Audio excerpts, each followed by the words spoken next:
स्वतंत्रता संग्राम सेनानी श्रीमती आशालता सरकार,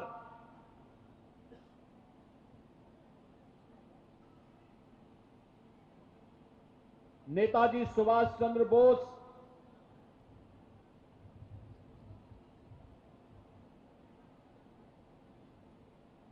और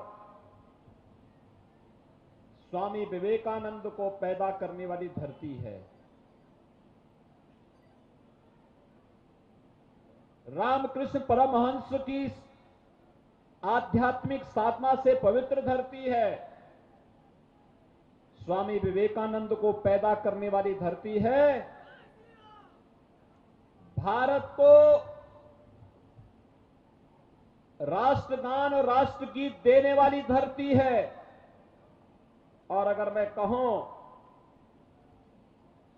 महर्षि अरविंद ने देश की आजादी के लिए लड़ते हुए यहां की जेलों में ही आध्यात्मिक अनुभव अर्जित करके लोक कल्याण का मार्ग प्रशस्त किया था। और भाइयों बहनों, ये वही धरती है जिसने आध्यात्मिक गुरुओं को, वैज्ञानिकों को, सांस्कृतिक और आध्यात्मिक चेतना को आगे बढ़ाते हुए तमाम वीर वीरांगनाओं को भी जन्म दिया। लेकिन आज जब बंगाल की हम बात करते हैं तो वास्तव में बंगाल के अंदर जो कुछ भी घटित हो रहा है ये किसी से छुपा हुआ नहीं है। आध्यात्मिक चेतना से उत्प्रोत, वैज्ञानिक और सांस्कृतिक भावना से ओतप्रोत धरती विगत कई दशकों से वामपंथियों और टीएमसी के गुंडों की अराजकता और अव्यवस्था का शिकार हो चुकी है। भारतीय जनता पार्टी बंगाल को इस अराजकता से, इस अव्यवस्था से, इस भ्रष्टाचार से मुक्ति दिलाने के लिए आज आपका सहयोग करने के लिए यहां पर एकत्र होकर के आई है। भाइयों बहनों, मैं आपका आभारी हूं। तमाम बंदिशों के बाद मुझे बताया गया है कि खानाकुल विधानसभा में टीएमसी के गुंडे यहां पर तमाम जनता को परेशान करते हैं, प्रताड़ित करते हैं। यहां तक कि मैं ममता दीदी से पूछना चाहता हूं, बंगाल की धरती ने आपको सांसद बनाया, आप केंद्र में मंत्री थी, भारत की संविधान की शपथ लेती थी। बंगाल की धरती ने आपको 10 वर्षों से मुख्यमंत्री बनाया, भारत का संविधान की शपथ लेकर के आपने मुख्यमंत्री पद की शपथ ली। लेकिन टीएमसी के गुंडे बंगाल के अंदर भारत के आन बान और शान के प्रतीक तिरंगा को लहराने वाले कार्यकर्ताओं की हत्या करते हैं, निर्मम हत्या करते हैं। भारतीय जनता पार्टी के कार्यकर्ता सुदर्शन प्रमाणिक की हत्या भी टीएमसी के गुंडों ने केवल इसलिए कर दी थी क्योंकि इन टीएमसी के गुंडों के राष्ट्रद्रोही कृत्यों और भ्रष्ट कृत्यों के खिलाफ श्री सुदर्शन प्रमाणिक लगातार आंदोलन कर रहे थे। और उन्होंने देश की स्वाधीनता दिवस के अवसर पर जब भारत के आन बान शान के प्रतीक भारत के तिरंगे को फहराने का प्रयास किया तो उनकी निर्मम हत्या कर दी गई। लेकिन भाइयों बहनों, आज हम सब आपको आश्वासन देने के लिए आए हैं, आपका ये संघर्ष व्यर्थ नहीं जाने वाला है। सुदर्शन प्रमाणिक जैसे कार्यकर्ताओं ने जो अपना बलिदान दिया है बंगाल की धरती के लिए, इस गुंडागिर्दी को समाप्त करने के लिए मात्र 28 दिन बाकी हैं। और 28 दिन के बाद टीएमसी के गुंडों को जहां पहुंचना होगा वहां पहुंचाने का कार्य किया जाएगा। ऐसे ही गुंडागिर्दी ऐसे ही गुंडागर्दी आज से 4 वर्ष पहले उत्तर प्रदेश में भी कुछ लोग करते थे, लेकिन आज उन गुंडों का पता ही नहीं लगा कहां चले गए, गायब। बहुत सारे लोग जेल में चले गए, बहुत सारे लोग यमलोक चले गए और बहुत सारे लोगों को दूसरे लोगों की यात्रा पे भेज दिया गया है। जो लोग भारत की स्वाधीनता के लिए संकट बने हुए हैं, जो लोग गरीबों का, व्यापारियों का, निर्दोष किसानों का शोषण कर रहे हैं, कानून के दायरे में लाकर के भारतीय जनता पार्टी की सरकार बंगाल के अंदर बंगाल के नागरिकों के साथ खड़े होकर के ऐसे गुंडों के खिलाफ कार्रवाई करने का कार्य करेगी। और यही आश्वासन देने के लिए आज मैं आपके बीच में यहां पर उपस्थित हुआ हूं। भारतीय जनता पार्टी जो कहती है सो करके दिखाती है। भाइयों बहनों, आपने 30 वर्ष वाम दलों को दिया, आपने उससे पहले 30 वर्ष कांग्रेस को दिया, आपने 10 वर्ष ममता दीदी को दिया, लेकिन उन्होंने बंगाल को क्या दिया? गरीबी, अराजकता, अव्यवस्था, भ्रष्टाचार, गुंडागिर्दी, तुष्टीकरण। पर्व और त्योहारों पर आप लोग कोई कार्यक्रम नहीं कर सकते, हमारे पर्व और त्योहारों को भी व्यवधान डालने का कार्य इनके द्वारा किया जाता है। दुर्गा पूजा नहीं करने देते, लक्ष्मी पूजा नहीं करने देते, सरस्वती पूजा नहीं करने देते, होली नहीं खेलने देते, हर पर्व और त्योहार में व्यवधान पैदा करते हैं। ऐसा ही काम उत्तर प्रदेश में भी होता था। आज तो उत्तर प्रदेश में कावड़ यात्रा भी निकलती है, दुर्गा पूजा भी होती है, होली भी खेली जाती है और गुंडे सब गायब हैं। आज विकास वहां पर बोल रहा है। उत्तर प्रदेश में 4 वर्ष में हम लोगों ने प्रधानमंत्री आवास योजना के अंतर्गत 40 लाख गरीबों को एक एक आवास उपलब्ध कराया है। 2 करोड़ 61 लाख गरीबों को शौचालय उपलब्ध करवाया है। 1 करोड़ 38 लाख गरीबों को निःशुल्क विद्युत कनेक्शन उपलब्ध करवाया है। अच्छी सड़कें हैं, बाढ़ की समस्या का समाधान हुआ है।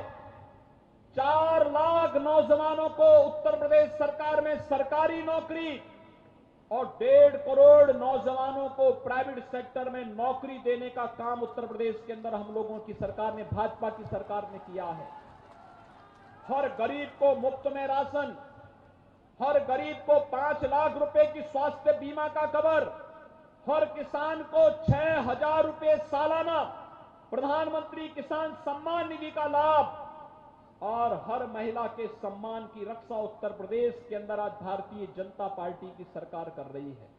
हम लोग सफल इसलिए हैं क्योंकि मोदी जी का मार्गदर्शन है और डबल इंजन की सरकार है। बंगाल के अंदर आरामबाग जो ये हुगली क्षेत्र है, ये खेती बाहुल्य क्षेत्र है। यहां का किसान पिछले 10 वर्षों में हजारों किसानों ने आत्महत्या की है, लेकिन दीदी यहां पर प्रधानमंत्री किसान सम्मान निधि का लाभ नहीं देना चाहती किसानों को। दीदी की सहानुभूति किसानों के साथ नहीं है, दीदी की सहानुभूति युवाओं के साथ नहीं है, दीदी की सहानुभूति तो आप महिलाओं के साथ भी नहीं है। दीदी की सहानुभूति केवल और केवल गुंडों के साथ में है, टीएमसी के गुंडों के साथ में है। और टीएमसी के गुंडे कान खोल करके सुन लें कि उनके दिन अब समाप्त हो गए हैं। अब उनकी गुंडागर्दी नहीं चलने वाली है। 2 मई को जैसे ही काउंटिंग होगी, चुन चुन करके टीएमसी के गुंडों को जो अराजकता फैला रहे हैं, निर्दोष कार्यकर्ताओं को मार रहे हैं, भारतीय जनता पार्टी के 130 से अधिक कार्यकर्ताओं की निर्मम हत्या हुई है और इन कार्यकर्ताओं की निर्मम हत्या करने वाले इन गुंडों के खिलाफ ऐसी कार्रवाई होगी कि इनकी आने वाली कई पीढ़ियां गुंडागर्दी करना भूल जाएंगी। पीढ़ियां भूल जाएंगी गुंडागर्दी कैसे होती है।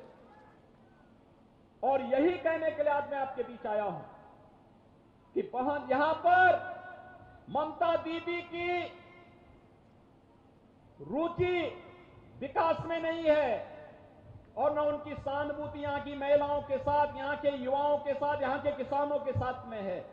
उनकी सहानुभूति तो केवल और केवल गुंडागिर्दी करने वाले भ्रष्टाचारी तत्वों के साथ में है। और यही कारण है कि ममता दीदी आज विरोध की उस हद की सीमा को लांघ जा रही है जो सामान्य राजनीतिक व्यवस्था में जिसकी कोई कल्पना भी नहीं करता है। आज वह किस रूप में विरोध कर रही है, यह तो पहले तो भाजपा का ही विरोध करती थी, अब तो ममता दीदी विरोध करते करते भगवान राम का भी विरोध करने लग गई है। भाइयों बहनों, मैंने आपसे कहा ना, भाजपा जो कहती है सो करके दिखा देती है। भाजपा ने लोकसभा चुनाव में कहा था कि कश्मीर में धारा 300 आर्टिकल 370 हटाएंगे, हटा दिया ना कश्मीर में धारा 370। ये कश्मीर में आर्टिकल 370 हटाने का मतलब बंगाल के ही सपूत डॉक्टर श्यामा प्रसाद मुखर्जी के सपने को साकार करने का है। बंगाल की धरती में डॉक्टर श्यामा प्रसाद मुखर्जी पैदा हुए थे और श्यामा प्रसाद मुखर्जी ने कहा था, एक देश में दो प्रधान, दो निशान, दो विधान नहीं चलेंगे। और मुखर्जी जी के उस सपने को साकार किया है प्रधानमंत्री मोदी जी ने और गृह मंत्री अमित शाह जी ने। आज कश्मीर में आराम बाग और खाना कुल से जुड़े हुए कार्यकर्ता, कोई युवा कार्यकर्ता चाहे कि मुझे जम्मू कश्मीर के अंदर भी एक मकान बनाना है, वह जाकर के वहां पर जमीन खरीद करके मकान बना सकता है, कोई आपको रोक नहीं सकता है। मोदी जी ने अधिकार आपको भी दे दिया है, कांग्रेस ने आपका अधिकार ले लिया था, लेकिन मोदी जी ने अधिकार आपको फिर से दे दिया है। आज कश्मीर में धारा 370 समाप्त हुई, आतंकवाद पूरी तरह समाप्त हुआ, कश्मीर विकास के पथ पर अग्रसर हुआ। और यही कार्य अयोध्या में भी हुआ। हम लोग कहते थे ना पहले कि रामलला हम आएंगे, मंदिर वहीं बनाएंगे।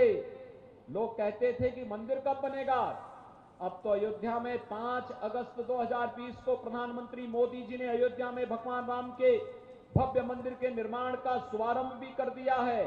अयोध्या में भगवान राम का भव्य मंदिर के निर्माण का कार्य हो रहा है। मंदिर अयोध्या में बन रहा है, देश की आस्था का सम्मान हुआ है, लेकिन ममता दीदी को कष्ट बंगाल में हो रहा है। अयोध्या में मंदिर बनना चाहिए था कि नहीं बनना चाहिए था? आप सभी समर्थन में हैं। अयोध्या में मंदिर का निर्माण होना चाहिए ना? मोदी जी अच्छा काम किए हैं ना? तो फिर दीदी को क्यों बुरा लग रहा है? क्यों बुरा लग रहा है? क्योंकि दीदी को यह सब अच्छा नहीं लगता है, मंदिर बनना अच्छा नहीं लगता है। दीदी मंदिर को अच्छा नहीं मानती है। दीदी दुर्गा पूजा को भी अच्छा नहीं मानती है।